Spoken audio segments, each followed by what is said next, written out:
that this video is sponsored by Surfshark. Surfshark is a VPN that allows you to see content which may otherwise be censored. You can get Surfshark on unlimited devices, 24/7 report, Netflix libraries from 30 different libraries, ad blockers, and so much more. But most importantly, you are supporting freedom. So I highly recommend you sign up to Surfshark below, 81% off if you sign up today. Go do it and keep your internet free. As Canada turns the corner on the pandemic and begins to open up, many believe Justin Trudeau is preparing to call a federal election and seek to regain his lost majority. But why now? Why do the Liberals want to call an election, and why just a few years after the last can they?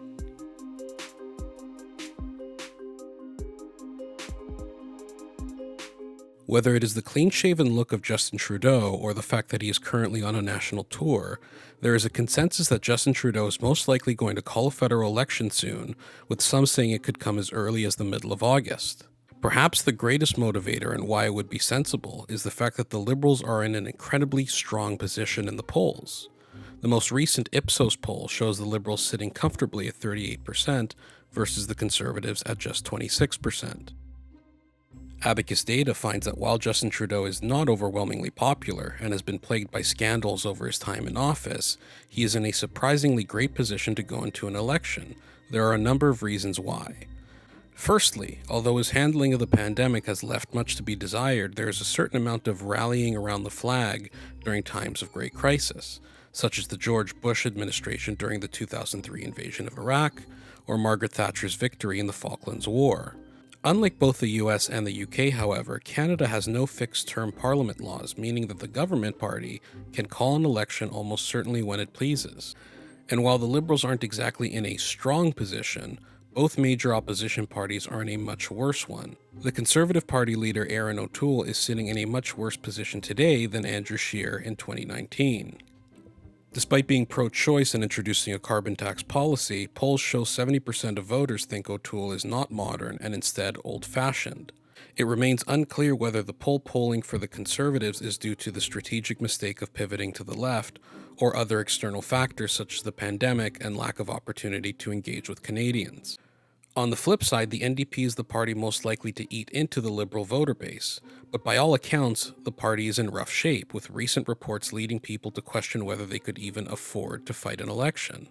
And though Jagmeet Singh is finding a following on social media apps such as TikTok, he has by and large failed to connect with the Canadian public at large. With all of this in mind, Justin Trudeau is greatly incentivized to call an election and seize on the opportunity to govern for 4 more years and maybe even regain a majority. To the uninitiated, it may seem strange that a Canadian government is effectively able to call an election whenever it wants. But this has long been the case in parliamentary governments, and it is especially the case when said government is in a minority, which means the governing party does not have a majority of the seats. Minority governments are notoriously unstable given the Prime Minister does not have free rein to push through any legislation. This was not the case with Justin Trudeau, however. His minority government was relatively stable, as the NDP and Bloc Québécois would almost always vote alongside Justin Trudeau and the Liberals. This includes voting in favor of widely unpopular bills such as the censorship bill of Bill C-10.